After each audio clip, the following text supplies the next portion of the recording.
Do you want to do a critical analysis of Frozen? Sure. But why are you in the fridge? The freezer's right here. I know, Adam. It's a joke. Help me set this up, Adam. It's a joke.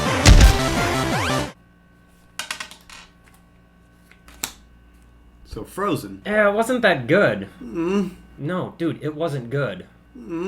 Overall, this film really suffers from what we like to call Too much stuff, not enough space. and the reason is Too much just stuff. stop. Not Okay. enough. The main issue is there's way too many characters, so they can eventually set up this whole resolution and misdirection that it's the sister's love instead of, some swell do. But the problem is they set up all this exposition in either montage or just flat out telling us in song. So there's no real moments of relationship building or, character development. So let's take a look at all these characters. We have Anna, Elsa, Hans, Kristoff, Sven, Olaf, Smeagol, the trolls, and I don't know, Smeagol's thugs? Isn't his name like Weasel? What's I don't know. For starters, our heroine Anna and her sister Elsa should be the main focus of the story. It's their love for each other and the fact that they have to be separated from one another, and then eventually it comes all the way back around to them actually being together to, melt the ice. But with that being the story, we have to actually establish them as friends. We get like a glimpse of it at the beginning where they're actually hanging out and being all cutesy and stuff, but after that, there's this montage of about 15 years where they have no communication whatsoever, so the actual friendship between them feels like it's dead at that point. So when it is their love in the end, there's no feeling of payoff. There is a payoff in the sense that I know what's going on, but I don't feel that. If I see someone crying in a corner, I feel that. I'm like, oh, how can I help? But if someone tells me, oh, she's crying in the corner, I know that. And you don't feel like you can empathize, but it's not as deep. So it's the feeling that's going to connect you to a character. So Frozen tells us that the sisters love each other, but doesn't actually show it to us. It doesn't let us feel their love for one another. They should have followed up with the beginning part where it's having them, being friends and whatnot throughout the montage. Maybe talking and giggling through the door. I don't know. Something that would have made us know that they actually acknowledged one another's existence and still loved each other. Further than that, we don't really even know Elsa. We know Anna, she's fun and silly, and we know she really misses her sister. But Elsa, as Grace Randolph so gracefully puts it, You get it? It's a joke! is a non-character. She's not a villain, she's not a hero, she's just a plot device in order to create conflict and resolution for Anna. Now I'm gonna say something crazy here, but this is it. This would have fixed the film. I promise. Big good promise. Elsa should have been the main character. What is the story? Change. You got a problem? Change it. There you go. You got a story. But Anna as a main character doesn't work. Her conflict that needs change is external. She doesn't need to grow emotionally in order to be connected to Elsa. Elsa, on the other hand, does. She needs to get over her fear of hurting others before she can be connected with Anna. So that internal conflict, that's something that needs change, and that's something that we can get connected to and relate to as an audience. So therefore, her internal change is more interesting and trumps Anna's external change. Yeah, like that's it. That would have been a really good story. The themes would have been different, but emotionally connecting to Elsa would be more engaging. But within Frozen and the way that they did it, Anna does come off as an appealing character. We learn enough about her that we actually, care about her as a character and we're invested in her goals. The problem is that she's continually being pushed into these romantic and shallow relationships, and they all feel forced, and they end up being forced. The only reason they're there is to set up the misdirection for the end of the movie, to show that it's not about getting a kiss from a cute boy to save the day. It was more or less extra, because the story was set up to be about these two sisters. The fact that they added that little twist in there anyway makes it overly apparent by the end of the movie what point they're trying to make. Girls, remember that true love isn't about cute boys. It's about your family and sisters. If you got them. In the end, they should have just made the story about the two sisters. It would have been significantly simpler, and it came off a lot stronger of a story. In accordance to that, Hans could have been removed completely. He's a perfectly fine character, but the whole point of him in the film was for that misdirection, that it's not about boys, it's about sisters. And the movie was not even about him taking over the kingdom, so him being there just added more exposition, taking away valuable time essential to getting to know the characters we care about. And a lot of these side characters don't really have a place in this film. Let's start with Olaf. First off, I want to say that he's a solid side character. The only problem is that there's not really room for him to fit in this film. The bigger problem is that he comes in halfway through the film. At that point, there's no time left for us to even care or learn enough about him for him to be an acceptable side character. His only real purpose in the film is to connect Anna and Elsa in the past to the present, but he doesn't actually play a vital role in the conclusion. He doesn't bring up any memories or make Anna remember that Elsa hurt her in the past. He just exists as a character.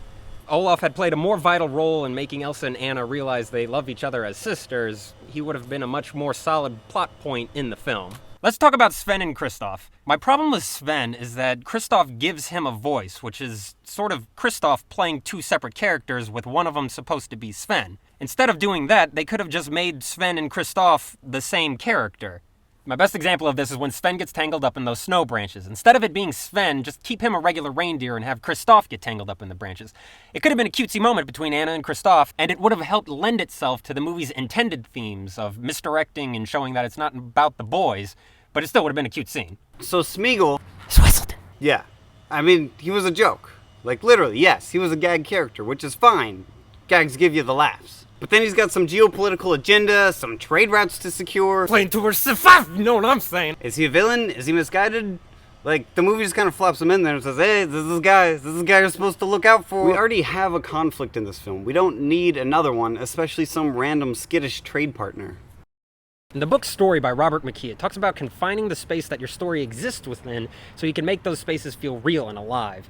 In Disney's Frozen, they decided to do none of that. It's just all over the place, and the environments are huge. You've got this sprawling city, this giant castle. They go up this huge mountain. They've got the Troll's Place, the journey all throughout within there, the ice castle that Elsa makes. It's just, there's too much of it, and none of it is full of anything. They could have made a whole story contained within the city itself, and mostly within the castle.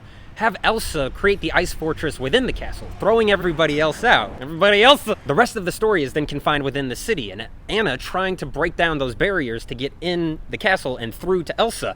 There's metaphors and physically personified, and it feels so good! With so many characters in such a big world, we have to spend so much time setting up who these characters are and the locations they're in. So we don't actually get any time to actually experience them being characters in those places. So we really have to bank off of really people telling us who they are and where they are. So like we said earlier, we never get to really feel Anna and Elsa being sisters. People have to tell us that, and we're just supposed to be like, okay, yeah, just, okay, they're sisters. But we don't feel that. One of Frozen's biggest downfalls is it had no clear supporting theme throughout the whole film. If we're gonna compare it to Tangled, as many people are doing, Tangled is dreams. Dreams. Everything in that movie was supporting the idea of having or suppressing dreams.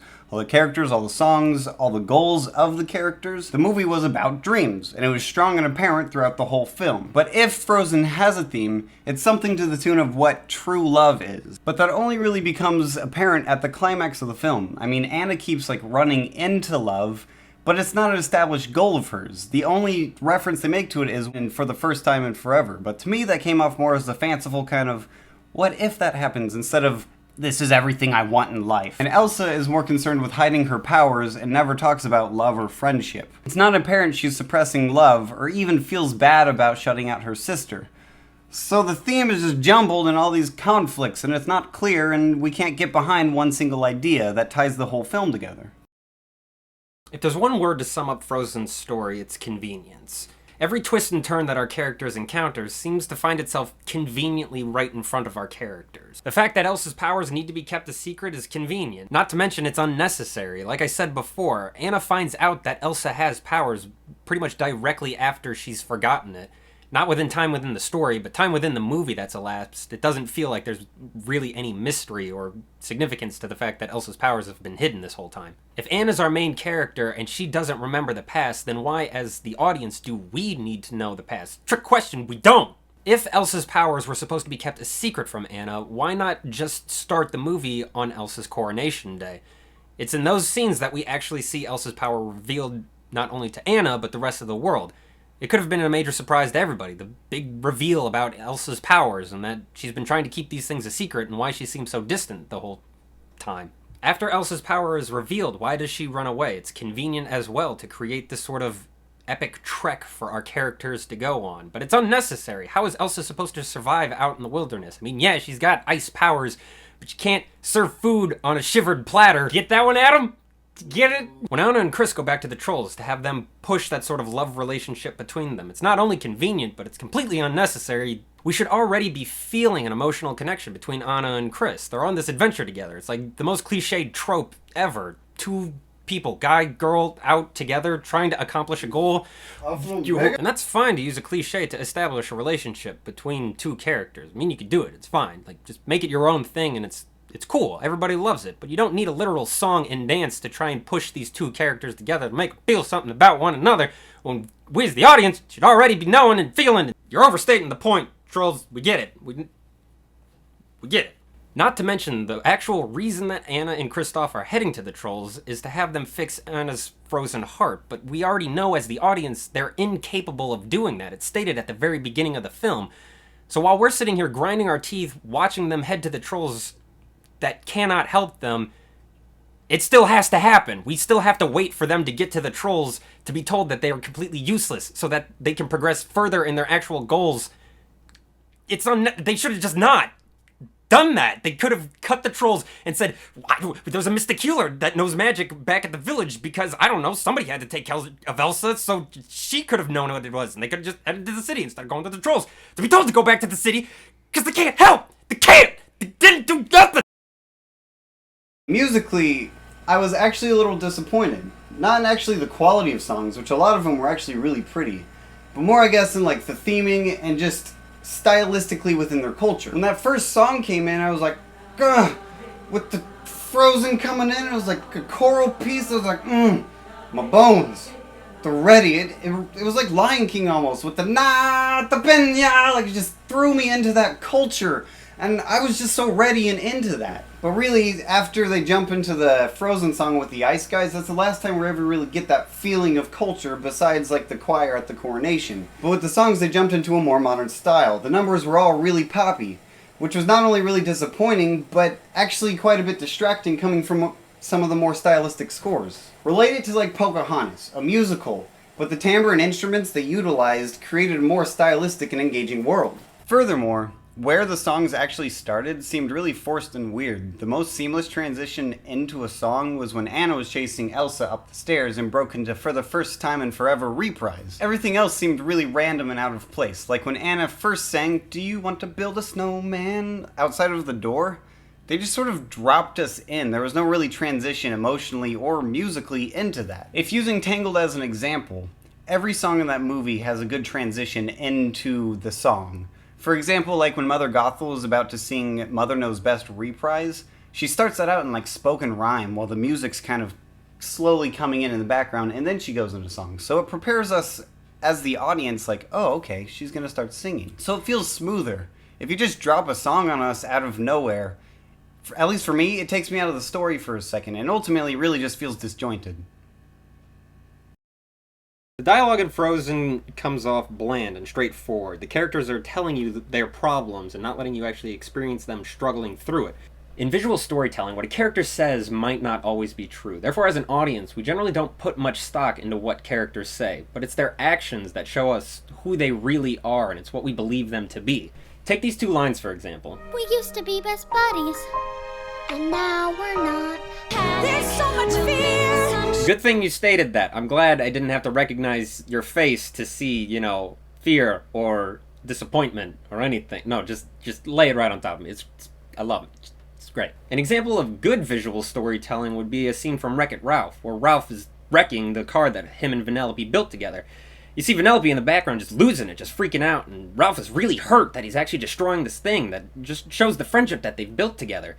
It's so sad. The reason why that scene works so well is Ralph isn't sitting there saying how much he's regretting doing this and how much he doesn't like it. And Vanellope's not over there saying, no, you can't, because this hurts me, and I'm sad. You see it. You just see it on both of their faces and in their actions and what they're doing.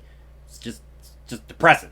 It's awesome. The simplistic and forced dialogue that Frozen has is apparent throughout the whole film, and it really makes the whole thing fall flat. Now, I don't know the reasoning to why the dialogue became so flat, but I have a theory, and it's just a theory. And I think there's a stigma behind certain demographics of things. Like, it's easy to say, oh, hey, it's just a movie for little girls. But there's so much problems with saying that. It's saying that little girls only understand stupid dialogue. If you want to write a good story for little girls, talk to Lauren Faust or go watch Tinkerbell, Secret of the Wings. These are two IPs that could have so easily just been like, oh, we're a TV show, or oh, we're just a straight to DVD. Let's make the dialogue overly simple and stupid so girls can understand. No, but both of those have really good themes and have intelligent dialogue that actually is enjoyable to not only little girls, but to everybody, including little girls. The deciding factor in what makes a movie or TV show or any piece of media something for adults or for children should honestly be the theme. Themes like friendship and love and what it means to find who you are, like, those are themes everybody can resonate with, not only little kids, but adults. People might say that we're being overly critical on this movie, but it's important that we take this movie and we really break it down to what it is, because if it's supposed to be a movie for little girls to, like, empower them, it's honestly doing the opposite by giving them this simple dialogue and bad storytelling. It's telling them that these are the stories that they can understand. You should look at Tangled. I mean, we love that movie. It's a great movie, but it's got good themes, it's got good writing, and it's strong and it's powerful all the way to the end. Frozen falls flat in all of those regards. It's really unfortunate. What did you guys think? Are we right? Are we wrong? Are we just bitter? Tell us in the comments. Like, subscribe. I don't know. Follow us on MySpace? Is that still a thing? Okay. See you guys then.